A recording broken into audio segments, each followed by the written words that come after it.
नाज़रीन, नबील अख्तर आपकी खिदमत में हाज़िर है। हम इस वक्त मौजूद हैं लंदन में पाकिस्तानी हाई कमीशन के अंदर और मौका है कश्मीर सॉलिडारिटी डे का। आइए हम आपको इस तकरीब का अहवाल दिखाते और सुनाते हैं, तो चलिए हमारे साथ। My friends, Sir Gerald Kaufman needs no introduction. He is the longest serving Labour Party MP. He may appear, if you pardon me to say, Lord, my Sir Gerald, frail, but he has the steel determination and perseverance for stoutly espousing genuine causes pertaining to the fate of shackled people such as the cause of Kashmiri people. Close to his heart as well is Palestine issue.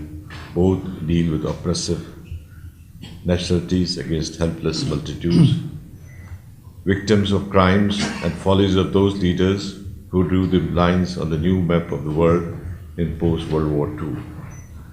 Sir Gerald was a minister in Prime Minister Harold Wilson's cabinet and also shadow minister of various departments such as Environment, Industry, Home and Foreign Affairs. He has also been on the Speaker's Committee for the Election Commission.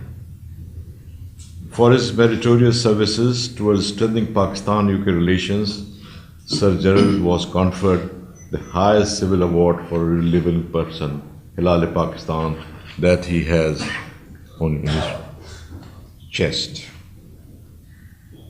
Sir Gerald is a prolific writer and an orator who does not have a peer. He maintains keen interest in South Asia, particularly Kashmir. This evening, he would trace the genesis of the Kashmir dispute. Our next speaker is Lord Qurban Hussain of Luton. He is Liberal Democrat, is a well-known name. His services to the community and proactive role in politics has earned him a peerage last year. Being of Kashmiri descent himself, the issue is close to his heart. He is concerned about the adverse impact of the dispute on life across the subcontinent, but more so on the lives of the Kashmiris. He would therefore dwell on this subject. Our third speaker is a promising Conservative MP, Steve Barker from Wycombe, who is sitting on my right. He earned his laurels when he initiated a 3-hour-long debate in the House of Commons on human rights in Kashmir in September last.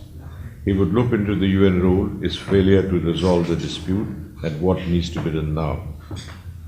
Our moderator, of course, is Lord Aziz Ahmad, first Muslim peer of Pakistani descent, and is the youngest ever to have become a member of House of Lords. A member of the Labour Party, he takes keen interest in the national and international politics and issues of human rights, including right of self-determination for the people of Kashmir. He is a skillful negotiator that led to the release of British teacher Gillian Gibbons. Ladies and gentlemen, Kashmir Solidarity Day is solemnly observed every year by the government and people of Pakistan to show respect and express solidarity with the Kashmiri people for their courage and sustained struggle for their rights against all odds for the past 6 decades. Government of Pakistan extends diplomatic, political and moral support to the legitimate struggle against foreign occupation. Its vociferous observation globally is to wake up the sleeping conscience of international observers and shakers, movers and shakers, and break the silence over the atrocities that have come to be the order of the day in Kashmir. It also reminds the United Nations of its commitment to the people of Kashmir to determine their destiny as enshrined in the successful United Nations resolutions. Distinguished guests, Kashmir dispute is the core issue keeping successive governments hostage to it. Let me inform the worthy audience that Pakistan's internationally renowned leader, Shaykh Zulfikar Ali Bhutto, initiated the observance of Kashmir Solidarity Day in February 1976 to express solidarity with the people of Kashmir, observing then a 3-day protest strike against the Indian yoke. It was under the Bhuttos and the PPP that the Kashmir people had Pakistani power at their elbow. Bhutto set the Kashmir issue alight between 1972 and 1977. His 5th of February strike call for Kashmir was observed so overwhelmingly that everything in Pakistan and Kashmir had come to a halt. And when he was martyred, nowhere burnt like Kashmir. They knew better and more profoundly that all we had lost in his death. His daughter, Muhtarama Benazir Bhutto, who was also martyred, picked up the pieces when she became Prime Minister in 1988.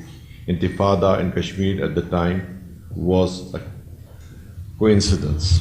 I remember her painstaking virulent visits to more than 16 Arab states in mid-1990 to revive OIC's interest in Kashmir. It were her efforts that enabled APSC to acquire observer status in OIC.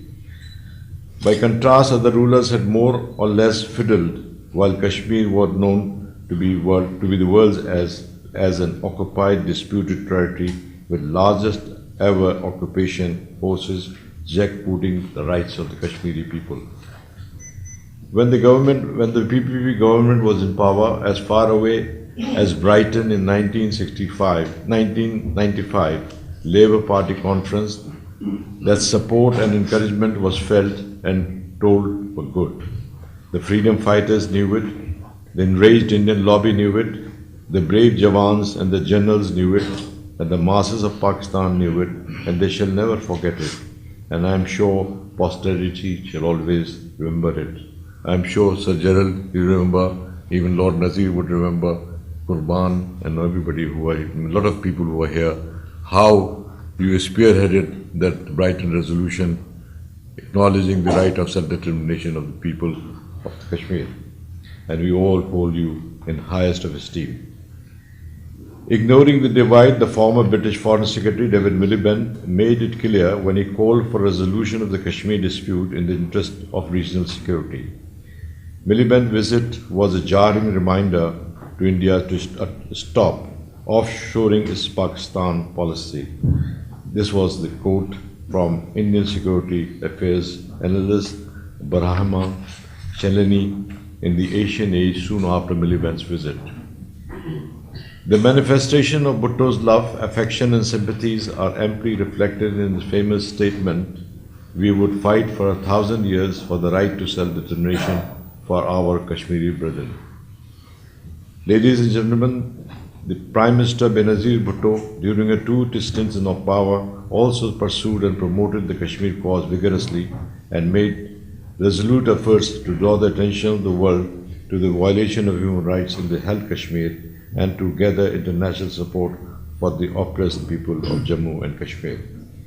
The present democratic government in Pakistan has made it loud and clear that resolution of Kashmir dispute remains on top of its agenda. To that end, the government has made numerous overtures to make peace with India with a view to resolving this outstanding issue and hence ensure stability and progress in the region. Pakistan is strongly considered Kashmiris the key stakeholders and ultimate architects of their own destiny. I must acknowledge, my friends, the present British government's proactive role in emphasizing that Kashmir issue be resolved bilaterally through dialogue. Since dialogue has begun and forward moves have been made, Pakistan and India have agreed to resume composite dialogue to discuss all issues, including Kashmir. Distinguished ladies and gentlemen, for long, world has been misled from this issue by terming the struggle in Kashmir as being sponsored by Pakistan. Claims about external interference as false have been proved by international community. The international media and human rights organizations have unanimously declared the ongoing movement as indigenous. The scrutiny of the situation in Kashmir not only proved such claims as sham, but also unearthed the brutalities committed with impunity by the occupation security forces. This discovery of unmarked mass graves has shocked the world and raised alarm even across India, particularly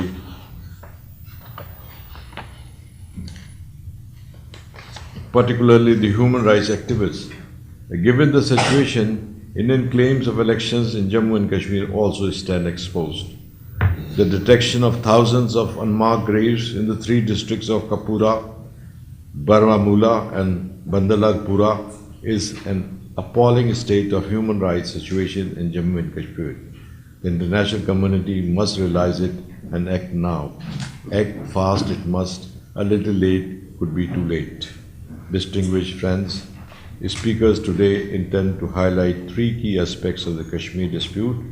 That is, tracing the root cause of the dispute. It would help in the resolution of the problem.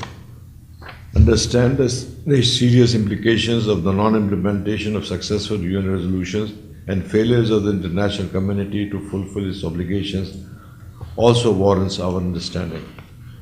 The delay in its resolution has allowed occupation forces to continue with their severe repressive measures in Jammu and Kashmir, making the human rights violations a compounded tragedy.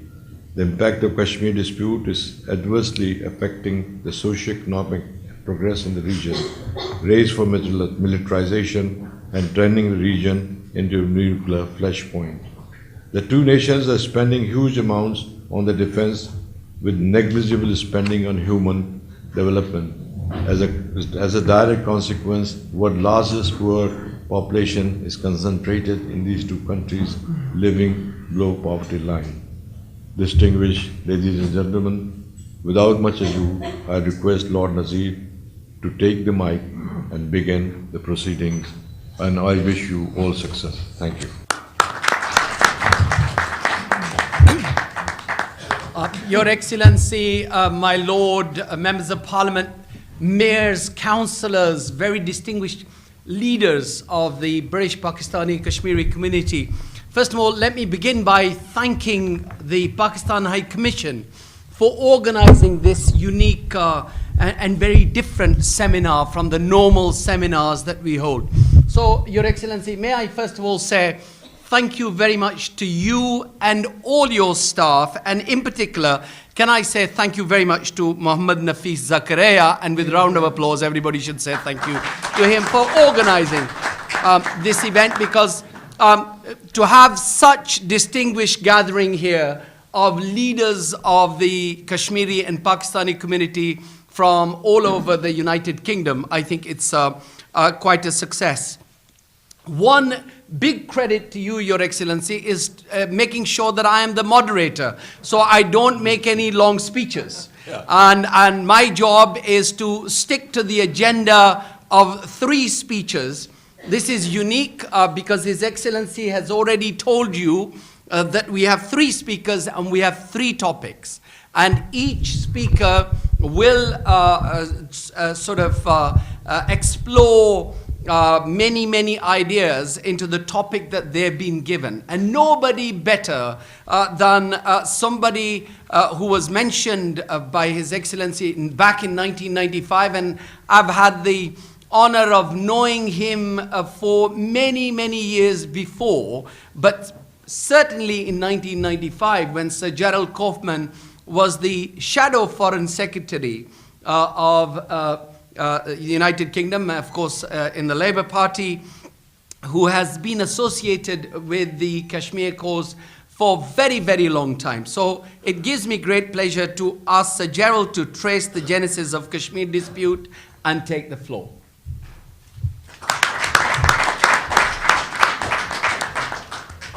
Your Excellency, Lord Ahmed, distinguished guests, it is a very great privilege for me to, first of all, to have been invited here this afternoon for, as Lord Ahmed accurately says, this unique seminar. And it is a particular privilege for me to be here to discuss this issue, which has been a part of my political life for a very long time indeed. I have visited Kashmir on many occasions. I've visited Azad Kashmir and seen the devastation that has been inflicted there. And I have visited Indian-held Kashmir. I visited Srinagar and I visited Jammu. and seen the situation there as well. This is the most long-standing, unsolved political problem on this planet. It is even older than the Palestine problem, with which I am also associated. But this has been a problem ever since the date when the Maharaja of Jammu and Kashmir decided to bring Jammu and Kashmir into the then Dominion of India rather than into Pakistan. And although I have been immersed in this problem for very many years, it was very interesting indeed for me to refresh my memory as to how this problem, this devastating problem, originated. We look at the problem from the point of view of what happened when India and Pakistan became independent. India on the 15th of August 1947 and Pakistan on the 14th of August 1947. And on that day, all princely states in India had made a decision as to which of the two countries, their states, should be incorporated. Because there were hundreds of 500 princely states, and each one of them had a semi-independence, except one, which was Jammu and Kashmir, because Jammu and Kashmir was never entirely and totally integrated into the Indian Empire, as it was called when Britain occupied and administered it. And in the preparations for the independence of these two new Commonwealth countries, arrangements had been made, and in almost every case had been accepted as to which state would go into which country. There were 3 states apart from Jammu and Kashmir where there was doubt about it, the best known of which being Hyderabad. But in the end, the Indians made sure that those 3 states were incorporated into India. But there was huge delay by the Maharaja of Jammu and Kashmir as to which of the 2 countries Jammu and Kashmir should be incorporated into. And even though the independence date was the 14th and 15th of August, it was not until the 26th of October, more than 2 months after Independence Day, that the Maharaja decided that Jammu and Kashmir should be incorporated into India. And that decision was so controversial that it aroused a comment by Viscount Mountbatten. And let us remember that Viscount Mountbatten, the uncle of our Queen, that Viscount Mountbatten was so close to India that although he had been governor of the Indian Empire under British sovereignty, he immediately became Governor General of India when India became an independent dominion. And what he said after the Maharaja had decided to incorporate Jammu and Kashmir into India was this: in the special circumstances mentioned to Your Highness, that is the Maharaja, my government has decided, that's the Indian government, has decided to accept the accession of Kashmir state to the Dominion of India, in consistence with their policy that in the case of any state where the issue of accession has been the subject of dispute, the question of accession shall be decided in accordance with the wishes of the people of the state.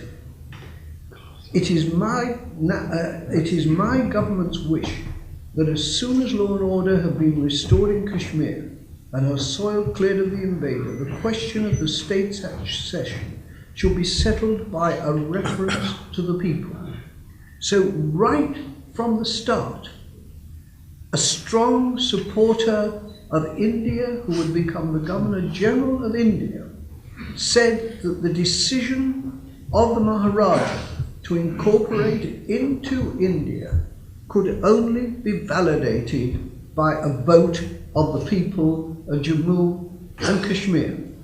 And for nearly 65 years, we have been waiting for that vote, which was promised and which became, as I shall point out, international law. The fact is that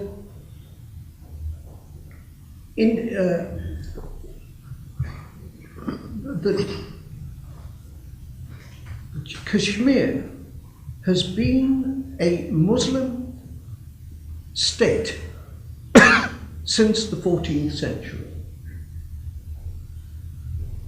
There have been ups and downs in the history of Kashmir, but nevertheless that has been the situation. The Muslims ruled it since the 14th century.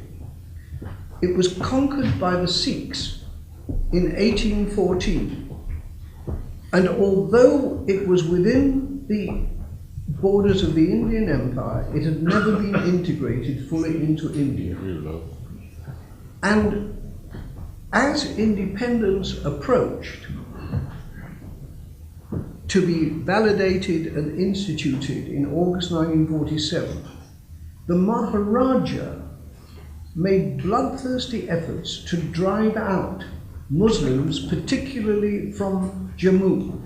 And nearly 250,000 Muslims in Jammu were either massacred or driven out, and their villages were set on fire. Now, the principle on which partition was based was very clear, that states which were predominantly Muslim should be incorporated into Pakistan, and states which were predominantly Hindu should be incorporated into India.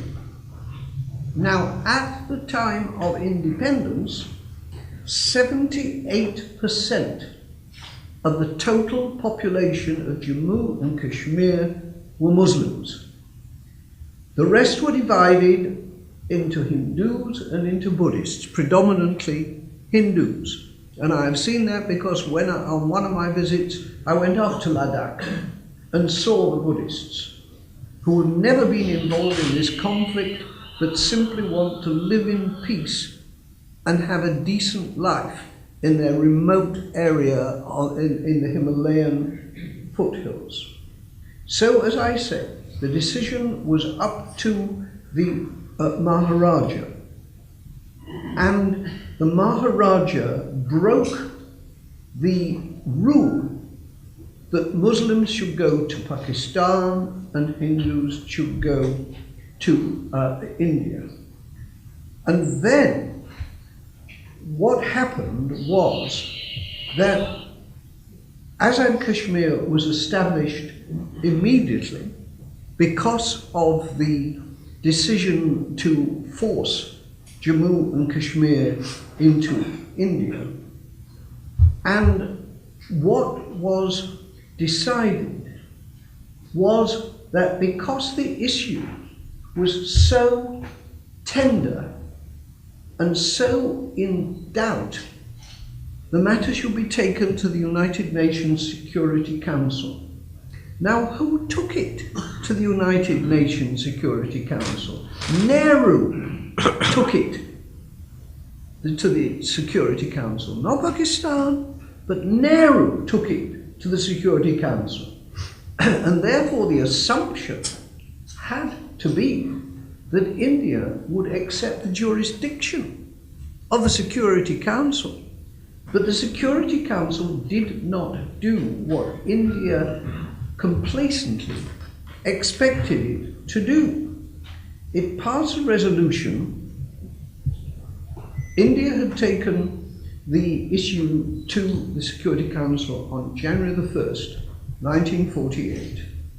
And on the 21st of April, 1948, the Security Council passed a resolution laying down conditions for a plebiscite. At first, Pakistan was not happy with those conditions, but then it accepted the resolution. The Indians were not clear about what they would do, but they soon became very clear indeed, because the Indian army launched a military attack upon Kashmir.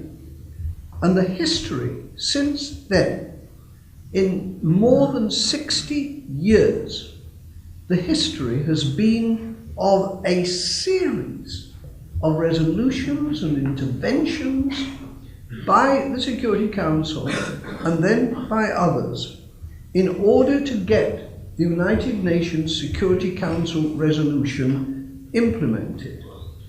All of those resolutions called for a plebiscite of the people, that the people should be able to vote as to whether they went into India or Pakistan.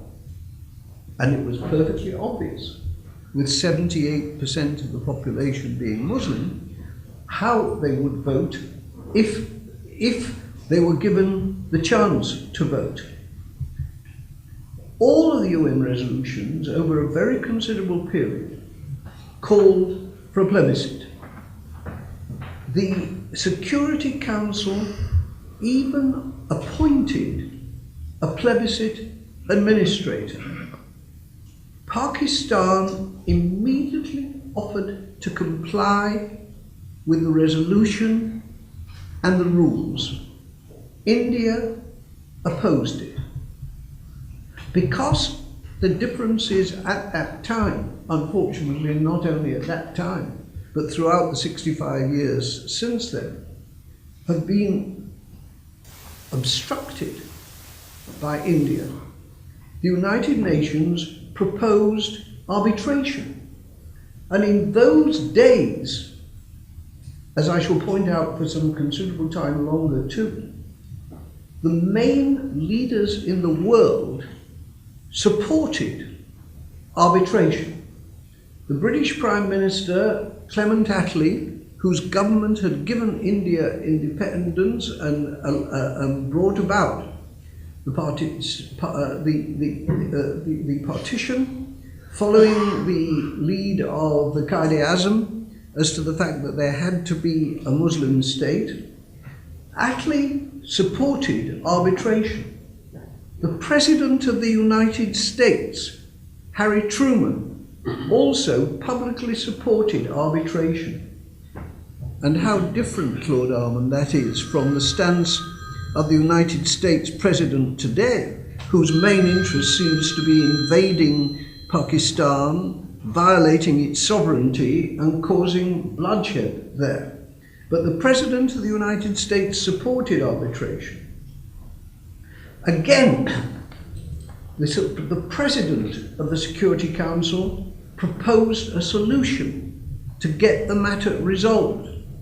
Pakistan said yes, India said no. The United Nations Security Council then appointed a representative, Sir Owen Dixon, a judge of the Australian High Court and subsequently the Chief Justice of Australia. He worked extremely hard to get the implementation of the decisions of the United Nations, but he resigned, and he resigned out of utter frustration. He said, "In the end, I became convinced that India's agreement would never be obtained to demilitarization in any such form, or to provisions governing the period of the plebiscite, or of any such character, as would, in my opinion, permit of the plebiscite being conducted in conditions sufficiently guarding against intimidation and other forms of influence and abuse by which the freedom and fairness of the plebiscite might be in peril. So this frustrating procedure with the United Nations Security Council spending a huge amount of its time trying to get a solution continued. And in 1951, we got a new international body that became involved. The Commonwealth Conference, meeting in London, meeting not too far from where we are meeting this evening. It proposed a framework for a plebiscite. Pakistan agreed and said yes, and India said no. And since then, in 60 years and more, there's been a long history of continued Indian obstruction. In 1957, again, the United Nations called for a plebiscite, and the President of the Security Council made a new proposal as to how the plebiscite should be conducted. Pakistan said yes, India said no. In 1962, President John Kennedy of the United States made a proposal for a solution of the problem. Pakistan said yes, India said no. And there were wars. There was a war in 65, there was a war in 71. And let's be clear about this.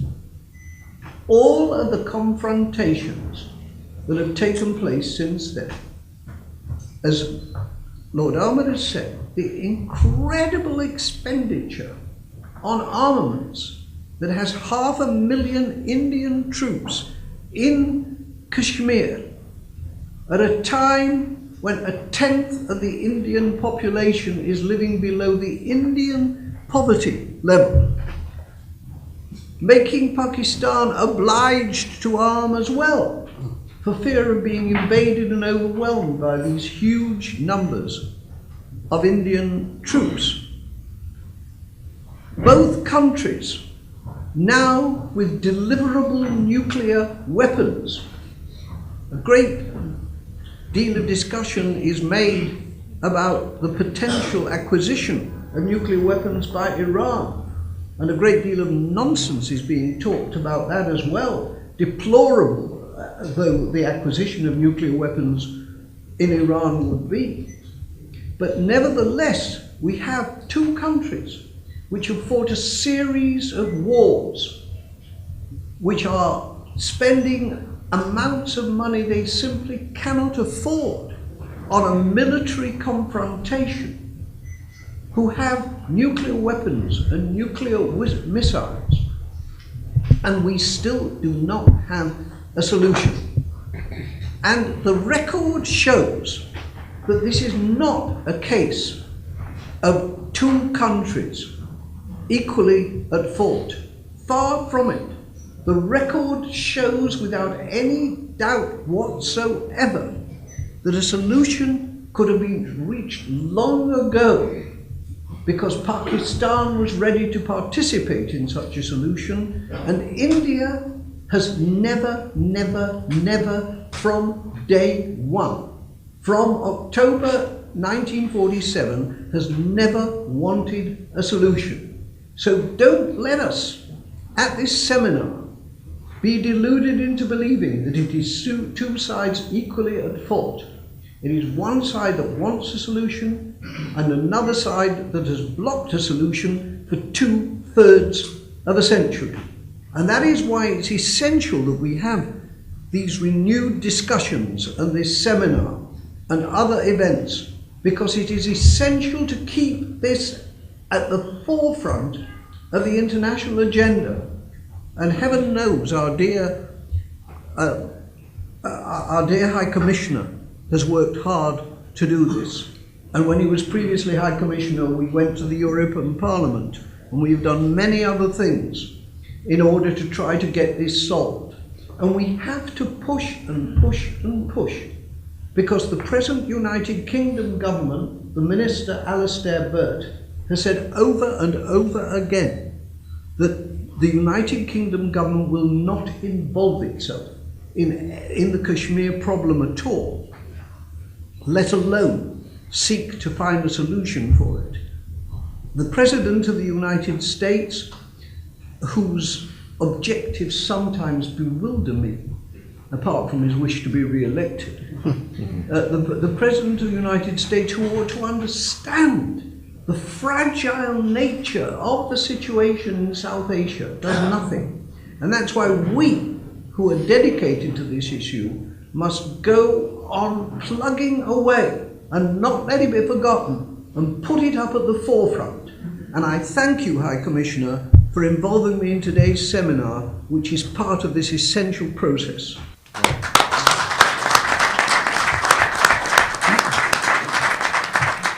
Sir Gerald, thank you very much for that fascinating, factual, and historic facts and history into the Kashmir issue. And thank you also for your own analysis and your own input. And we really treasure that and we appreciate.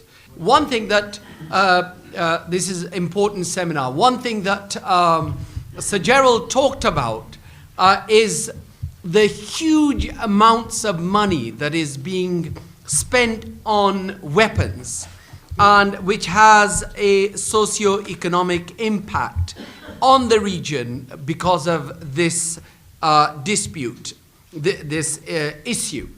And as you know, recently the Indian government has just announced another $100 billion that they are spending extra in the next 5 years.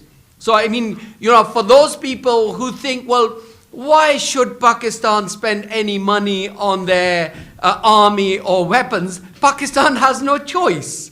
Kashmiris have no choice but to, you know, I don't think Pakistan can spend $100 billion, but this is not 100 billions in total, is extra $100 billion. And had we got the contract, I might have not said so much, it's the French who got the contract. Anyway, that was just light mood. I think that it's a waste of money. It could have been spent better on eradication of poverty. Sir Gerald, you're absolutely right to say about poverty, because there are millions of people in India. And that's why our British DFID money goes to India, because there are so many poor people live in India. Had that money been spent on Indian people, who, many of them, who are born on footpath, they grow up on footpath and they die on footpath because they never see a house. So to discuss this, the socio-economic impact of Kashmir dispute in the region, nobody better than my good friend, Lord Qurban Hussain. We mentioned 1995 Labour Party conference, and he was part of that, but long before then, he has been involved with the issue of Kashmir. He knows it, he understands it, and because he comes from Azad Kashmir, where he was born, he understands on this side, but he's certainly studied the socio-economic impact on both sides and in the region. Lord Qurban Hussain. Thank you. My Lord, Members of Parliament, His Excellency, the High Commissioner, Pakistan, Deputy High Commissioner, friends, ladies and gentlemen, Assalamu alaikum and a good evening to you all. I'm being asked to speak on the socio-economic impact of the Kashmir issue in the region. And before I start saying something on that, just to remind people, I mean, most of you know about Kashmir, but just to put things into context, that about 12 million people who live in Kashmir, over 85,000 square miles, which is all divided in India, between India and Pakistan. And Kashmir is known as a heaven on earth for its natural beauty. It was, still is. It has natural beauty. It is known for Kashmir wool, Kashmiri fruit, saffron. It has some of the highest peaks in the world, including K2 and Nanga Parbat. It has the biggest water resource in that region, which supplies both to India and Pakistan. And the mountains of Kashmir are full of natural minerals. And if there was peace in that area, not only Kashmir, but the whole region could be very prosperous.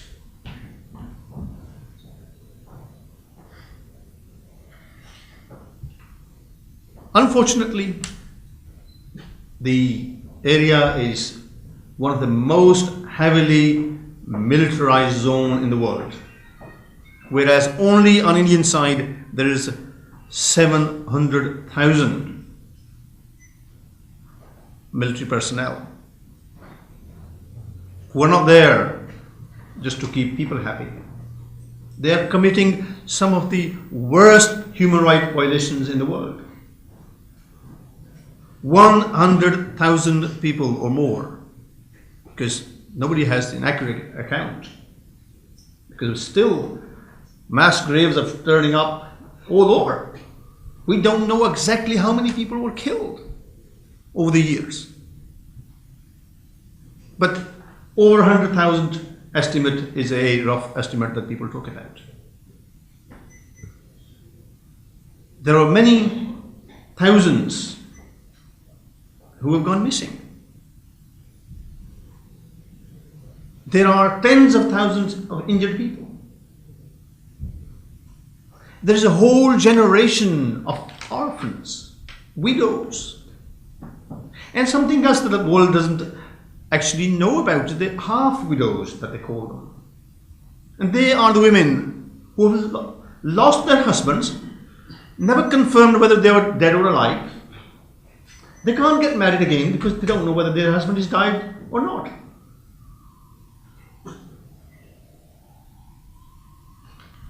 And there are people who are still behind the bars, arrested, tortured, under some of the draconian laws. One of the reports that recently, or a few months ago, the Amnesty International produced, it was called the lawless law. And most of us on this side of the table, and many of you perhaps would have read it as well. If it gives an account of what kind of laws are implemented in that part of the world. We talk about military regimes in different countries. My God, the so-called largest democracy on earth. All one got to learn is read the lawless law. And you will find out what kind of democracy India runs in Kashmir.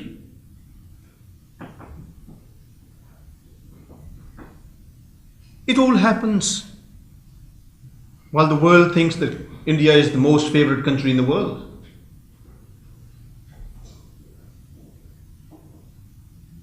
India, a lot of people forget they still have 128 million people who lack clean drinking water. They don't have access to clean drinking water.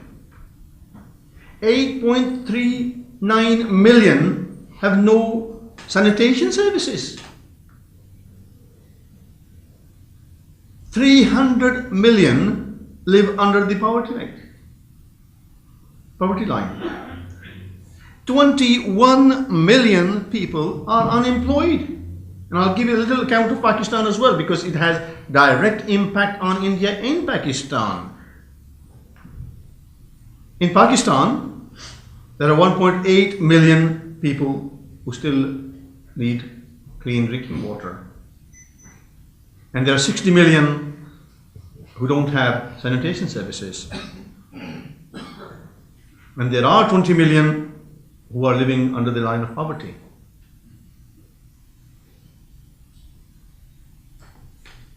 And the list goes on. But the biggest issue here is, yes, India and Pakistan both are developing countries and they do need resources to build them. But what about the cost that they are spending on military? Because of Kashmir. India's annual defense budget is $36.28 billion a year. On top of that, what Lord Nazir Ahmad has just said, India decided to spend more. While Pakistan is also spending something like $5.48 billion on defense, according to the World Bank. By the way, most of these figures are coming from the World Bank. So if you look at the level of poverty in the whole region, in India and Pakistan, there are humans living in India as well as Pakistan, my friend. And I have no ground to grind or, about Indian people. They are good people.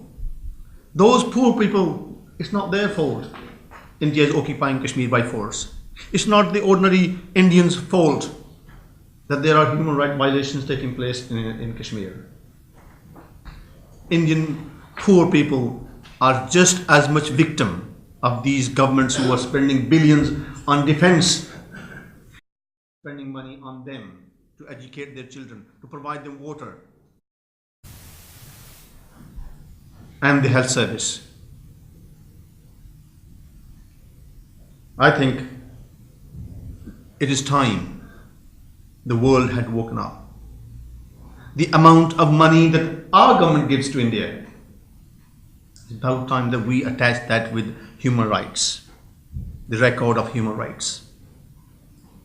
If the American president is brave enough to raise the human rights violations issue with the Chinese leader when they visit, I wonder why never we have heard any of the British prime ministers raising human rights issues with India when they see Indian prime ministers.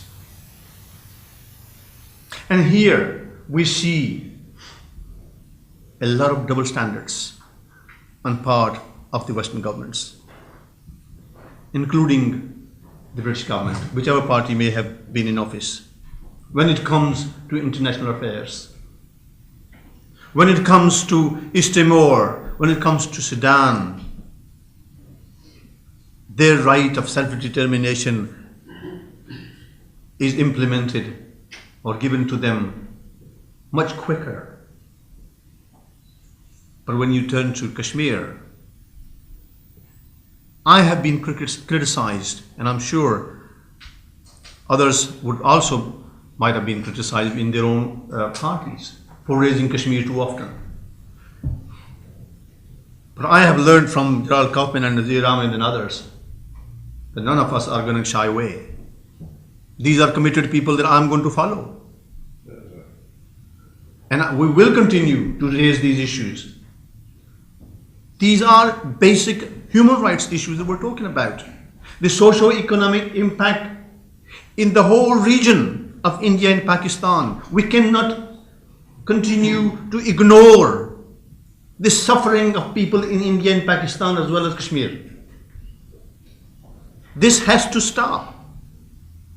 And we had to, I would say, if the Indian government record doesn't improve on human rights, we ought to hold our aid to India. That must be linked. If we can link it with other countries, why can't we link it with India for human rights?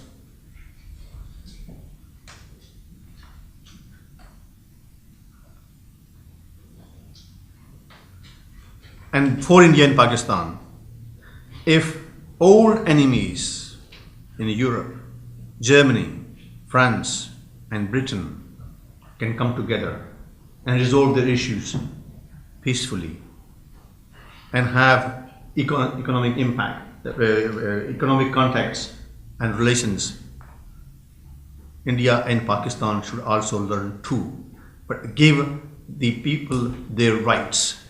The people deserve better from them in India and Pakistan, and certainly both countries have international obligations to resolve the Kashmir issue through the United Nations resolutions and their mutual agreements that they had. Under the Simla Agreement, both countries agreed to put an end to the conflict and confrontation, and that their relation, and they work towards the relation to promote the friendly and harmonious relationship. And they did promise that they would resolve the Kashmir issue according to the will of the people. And I hope they do that, and the impact that Kashmir issue is having on both India and Pakistan as well as Kashmiris is resolved, because otherwise the amount of money that they keep spending on defense, they will never catch up with the rest of the world. And it's about time the world looks at its aid and tell India and Pakistan, come together and resolve the issue according to the wishes of people of Kashmir. I must say here, Your Excellency, that any resolution which must come forward has to be with the agreement of the Kashmiri people. Any imposed solution which Kashmiri people are not part of or they are not consulted with is not going to be long lasting. Yeah. With that, thank you very much. Yeah.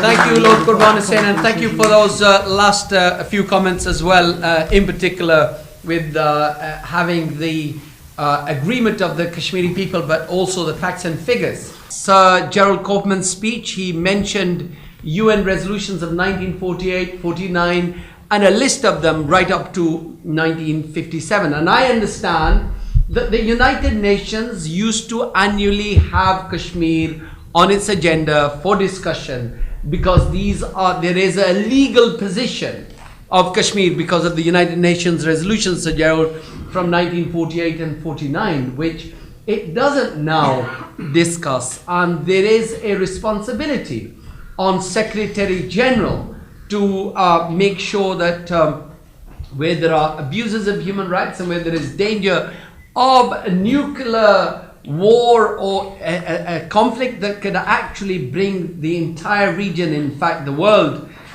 into this conflict, then they should do something about it. To discuss UN role in resolving the conflict of Kashmir, which has become a nuclear flashpoint in South Asia, there is no better than a member of Parliament from High Wycombe, Steve Baker, who historically made a wonderful speech in his 2-hour debate in the House of Commons, a new member of Parliament, but who is working well with the community, and I'm glad to see Councillor Bhatti and other community leaders here from High Wycombe, and I'm glad that they are working with you, Steve. The floor is yours. Thank you very much. Your Excellency, my lords, ladies and gentlemen, Assalamu alaikum, a very good afternoon. Thank you all very much indeed for this opportunity to come and demonstrate our solidarity with the cause of self-determination for Kashmir. The case for self-determination for peace and prosperity, the imperative, has been set out very clearly, and I'd congratulate Sir Gerald on the masterful summary he's given us of the history of the dispute. And Lord Hussain has also absolutely clearly set out the imperative. In fact, the notes I made was that I thought that Lord Hussain made the clear case that politicians are the problem, but perhaps that's for another day. It was a real honour to secure that debate in the House of Commons, and I was absolutely overwhelmed by all of your support, but I should also say the support of members of Parliament. It happened that it was my initiative following the discovery of a lawless law. In fact, there's the main report. When I first heard about this report and the clear abuses of human rights which it documents, it was that moved me to call for this debate in backbench time on the main floor of the House of Commons. And I'm extremely grateful to Lord Nazir for forming and chairing the APPG so that we became aware of this report. My intention was always to give voice to my Kashmiri constituents. This is your democracy, your country, but of course you still have grave concerns for Kashmir, and I recognise that, and that's why I wanted to secure this debate and give you voice. And I think actually that's the lesson for the British government, is given the many thousands, not just of Kashmiris, but also of Indians and Pakistanis in the UK. It's right, I think, that the British government should increase its efforts, if nothing else, just simply to give voice to all of your concerns. I would say this, that at the moment we meet in grave times. The whole of Europe faces a grave economic crisis. We've had a government in Italy replaced by an appointed technocratic government. We see real unrest both in Greece and to a lesser extent in Spain.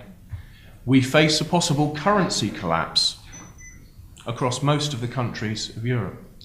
And I think in all of this, we must take lessons from Kashmir that self-determination at the ballot box is the way to ensure that political power is held under democratic control and held legitimate in times of great suffering. So that is one of the elements of the context to my remarks today. I'd like to cover really three areas. First of all, the general approach that I personally bring to considering Kashmir. I'd like, of course, to make most of my remarks about the United Nations itself, and then finally how I think that the United Nations should apply itself to Kashmir. In terms then of a general approach, well, I'd like to make an appeal for humility. I often feel unequal personally to the task of trying to find a way through for Kashmir, but I don't feel that that is in particular a bad reflection on me. I think it's a reflection on the horrible, awful reality that no one has managed to find a way forward for Kashmir in all of this time. So I would say that we must find a way to be humble. As a person of Anglo-Saxon, I suppose, British descent, I'm also very aware of our own history. In particular, that the dispute in Kashmir is a legacy of the withdrawal of the British Empire. I also have a number of Sri Lankan constituents, and they too suffer the brutal legacy of the disputes which emerged after the withdrawal of the British Empire. There are some people in the United Kingdom who think that a British MP should not be concerned with these matters. But I have to say to them that there are two things they should bear in mind. First of all, in some senses, though it may not be my fault that these disputes have arisen, I think it is certainly the case that historically the British government has sown the seeds of this awful legacy of suffering. And secondly, as I've said before, it is our responsibility to give voice to you, British people, who live here and have these concerns. Secondly, within general approach, I think what's important is to apply general principles. And with that in mind, another reason for humility in all of this is that we have in the United Kingdom now not control orders, but terrorist prevention and investigation measures. I'm very aware of the history of terrorism in the UK. I served in the Royal Air Force, and when I joined, we had to be extremely careful for bombs under our cars because we faced a very real Irish terror threat.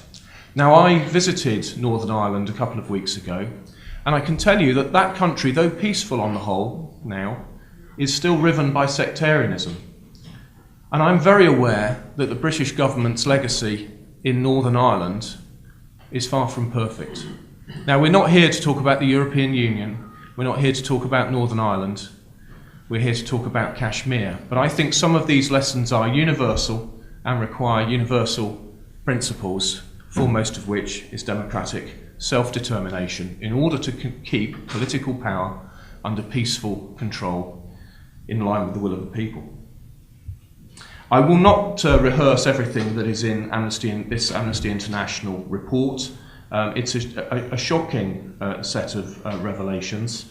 What I will say is this, It is the case that India is a great democracy, but it's also the case that while the troubles were going on in Northern Ireland, the United Kingdom was also a great democracy, and a democracy with a great history.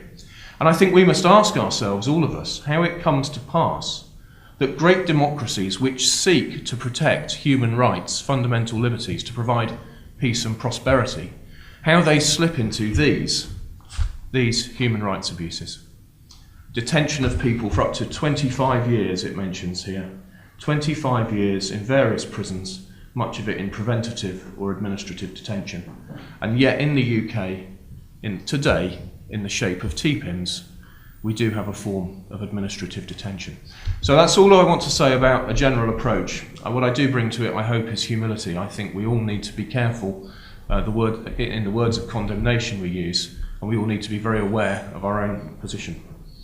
Secondly then, if we could turn to the United Nations, I thought the obvious place to begin was with the Charter of the United Nations, its purposes and principles. And if you will allow me, I would just like to read you the whole of Article 1, which has 4 short clauses.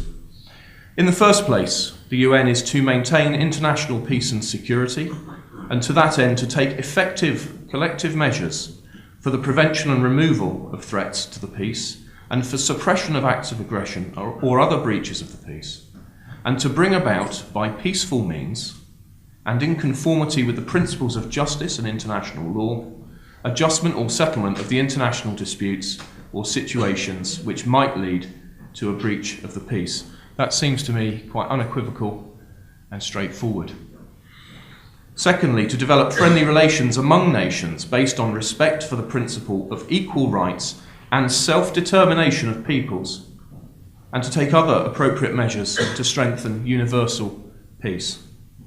Thirdly, to achieve international cooperation in solving international problems of an economic, social, cultural, or humanitarian character, and in promoting and encouraging respect for human rights and for fundamental freedoms for all, without distinction as to race, sex, language, or religion.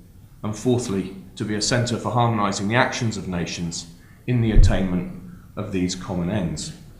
Now, it does seem to me, ladies and gentlemen, that one need go very little further beyond the first article of the Charter of the United Nations to find the grounds why it should act, and should have long since acted, in defence of self-determination and peace in Kashmir. I'd just share with you one other article, which is Article 73. Article 73 is in Chapter 9 of the Charter, the declaration regarding non-self-governing territories. I'll just read you the introduction. Members of the United Nations which have or assume responsibilities for the administration of territories whose peoples have not yet attained a full measure of self-government recognise the principle that the interests of the inhabitants of these territories are paramount, and accept as a sacred trust the obligation to promote to the utmost, within the system of international peace and security established by the present Charter, the well-being of the inhabitants of these territories. And it goes on with a number of clauses which I will not read you in full, but it includes their protection against abuses, to take due account of the political aspirations of the peoples, and to help them in the development of their free political institutions. Now, I think the history of Kashmir raises profound and difficult questions about the United Nations, its very existence, its purpose, its ability to fulfill its own charter. Now, when it came to Libya recently, I was filled with profound misgivings. I did not enjoy voting for action in Libya, but I chose to do it because I believe that in the world there is a place for international governments to ensure just these things which are set out in the United Nations Charter. I'll just go on then to the 1948 resolution itself and bring out one or two points. Within the resolution, it says, noting with satisfaction that both India and Pakistan desire that the question of the accession of Jammu and Kashmir to India or Pakistan should be decided through the democratic method of a free and impartial plebiscite. It goes on and then says, it instructs the Commission to proceed at once to the Indian subcontinent and there to place its good offices and mediation at the disposal of the governments of India and Pakistan, with a view to facilitating the taking of necessary measures, both with respect to the restoration of peace and order and to the holding of a plebiscite by the two governments, acting in cooperation with one another and with the Commission, and further instructs the Commission to keep the Council informed of the action taken under the resolution, and so on. Now, there are some measures placed on the government of Pakistan to secure withdrawal from the state of Jammu and Kashmir and so on.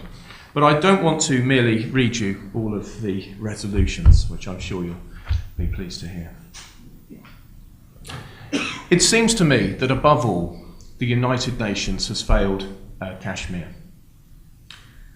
It gives me no pleasure to say it. Now, this makes me turn then to the application of these principles in Kashmir. I don't believe it is in the world's interests to abandon some hope in the United Nations. It's been suggested to me that the British government might be a better third party to negotiate a settlement in Kashmir. Now, I don't believe that's true. I believe that it's in the British government's interests to ensure that there is a peaceful plebiscite in Kashmir and a settlement is reached. I think the British government should give greater voice to Kashmiri people in the UK. But I am acutely aware that this legacy is a legacy of the British Empire. I'm acutely aware, having met the Indian High Commissioner, that the voice of the British government is not welcome everywhere around the world. So I think we do need to put our faith in the United Nations. I think we need to bring increasing pressure on the UN to bear in this regard. If the United Nations is not the correct third-party mediator in this dispute, we should ask why it exists at all. And yet there is a need for it. So I think just as I voted in support of the United Nations for that action in Libya, so today I would say to you that we must support the United Nations in seeking to resolve the dispute in Kashmir. I return then to why these situations arise. And although I said earlier that perhaps politicians are the problem, in a very real sense they are, I don't think I've really ever met anybody who wanted to live other than in peace and prosperity, who wanted a hope for their children, who wanted to be able to find their own way in life and find fulfilment and have the dignity of charting their own course. And that's as true in Kashmir as it is anywhere. I believe that if political power escapes democratic control, people will turn to violence. I think it is as inevitable as night following day.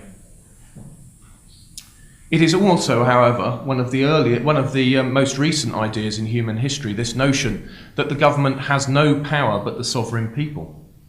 And it's an idea which has not caught on everywhere in the world, and yet we've seen this Arab Spring, which has, at least it seems, begun to show a greater adoption of the principles of democracy across the world.